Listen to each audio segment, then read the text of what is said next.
What is up, everybody, and welcome to FLW Videos. If you haven't heard the news, we have new Galarian Pokemon being added into the game. There's going to be 4 different family species made available, and then of course they're post-evolution Pokemon. But this got me very interested in just Galarian Pokemon in general. What are the best Galarian Pokemon? Which ones should you end up looking out for? That's actually what we're going to be covering in today's episode. So if you do enjoy it, make sure to hit that like button and subscribe. I'm not going to waste your time. We're going to go ahead and jump into this. So first things first, we've got the Champion 2020 throwback research related stuff happening from June 3rd through June 8th. And as far as the Pokemon being made available, what we're going to end up seeing is Galarian Stunfisk, and that's actually going to be made in the wild, which is really cool that they're doing that. And then secondly, we've got Galarian Meowth, Galarian Zigzagoon, Darumaka, and then once again Stunfisk showing up more often in 7-kilometer eggs. It's very unfortunate that these Pokemon are being kind of locked behind eggs, but that's just a strategy that Niantic has been doing to get people to pay for incubators to make money off of the new release of these Pokemon. But hey, that's none of my business. It is what it is. But what I can tell you is that some of these Pokemon's post-evolution are very exciting, but we're not going to limit today's episode just to these Pokemon coming out, because we actually ended up seeing in the master file that there were additional Pokemon models being added in that are not a part of the research, such as this Galarian Rapidash, a Galarian Slowpoke, and then a Galarian Sirfetch'd. So with these Pokemon being added in, I'm sitting here saying to myself, you know what? Why don't we go ahead and talk about the best ones out of it, regardless of if they're being released now or a little bit later. So first things first, we've got this Pokemon known as Purrserker. So Purrserker evolves from a Galarian Meowth and has a max AP of 2,386. The reason why I put this Pokemon specifically on this list is because I've got the intuition that it could end up being good from the PvP side around the Ultra League. It maxes out near 2,500 CP. It's also a Steel type, and Steel types just generally do well in the Ultra League as well as the Great League. But with this Pokemon specifically, I think that the way that its stats kind of work out, it has some really good things going on for it, just kind of in general. So of course going to be moveset dependent, but keep an eye out on Purrserker.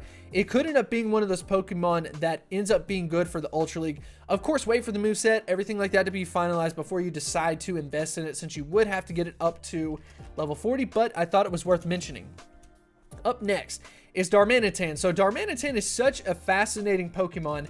It has just its normal form, but then it also has a Zen form, and in this case it's in the form of a snowman, which is hilarious. So we have not seen these Zen modes being added into the game just yet, even like with the normal Darmanitan, which is a little bit unfortunate. But the reason why people are so excited about that Zen mode is because of the stats.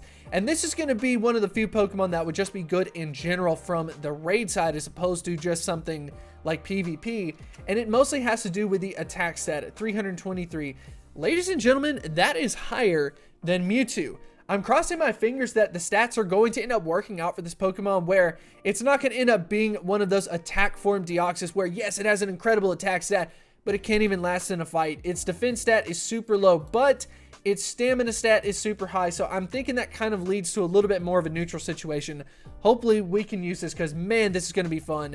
Maybe they'll release it towards the end of the year, but who knows, just to try to theme it, but we'll see. Anyways, up next, we got Obstagoon. So Obstagoon is once again going to be made available in this game because it will evolve from the Zigzagoon Galarian form and eventually get yourself up to Obstagoon. So the reason why I decided to put this in here, number one, the CP kind of works out in its favor towards the Ultra League, for example, just a little bit above it. And then secondly, it actually has an interesting typing with Dark and Normal. Of course, it's going to be double weak to something like a fighting type move, but at the same time though, it could end up being solid. A lot of people are kind of speculating that this Pokemon could be fairly good dependent on the moveset, of course, but we're going to go ahead and take a look at the move, or at the stats. We have a really low attack stat, which is favorable for this Pokemon because it's going to get out some incredible stamina, some incredible defense along the way, and it could end up being solid. I'm excited about it, and definitely be expecting to see Obstagoons potentially showing up once the Ultra League gets here.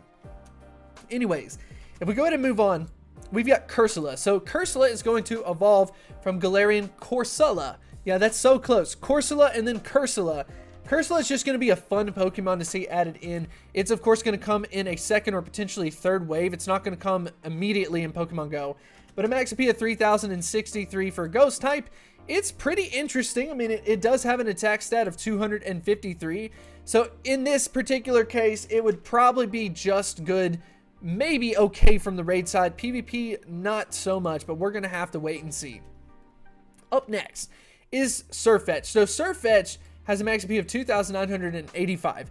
I think Sirfetch'd is just very interesting for a couple of reasons. Number one, it ends up actually changing typing where it ends up going over to the fighting type, which could be somewhat interesting because fighting type in general, like from the raid type, for example, is a little bit on the weaker side. We've got Conkeldurr, we've got a Pokemon like Machamp, but when you start getting down a little bit further, there could be room for Sirfetch'd to actually end up showing up like in a top 5 as a fighting type attacker, of course dependent on that moveset. But as far as taking a look at the stats, it has a very high attack stat, especially for a fighting type Pokemon.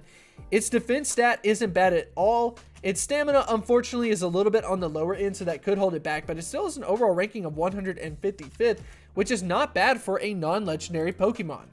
So the last and final Pokemon that I want to talk about is Mr. Rime.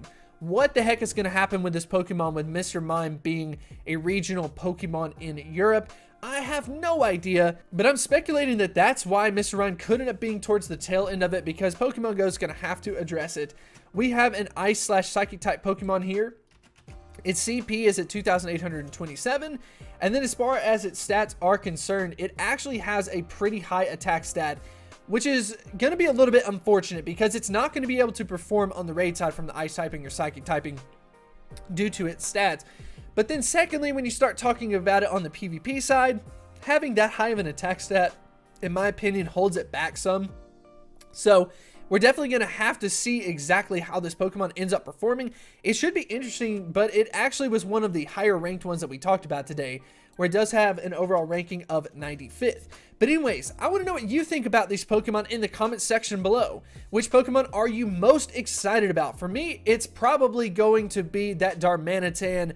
I absolutely love the way that the model looks, and it's also going to have some very good performance, of course, when that Zen mode comes out. But I would love to know what you think about it as well in the comment section below, and I will see you next time.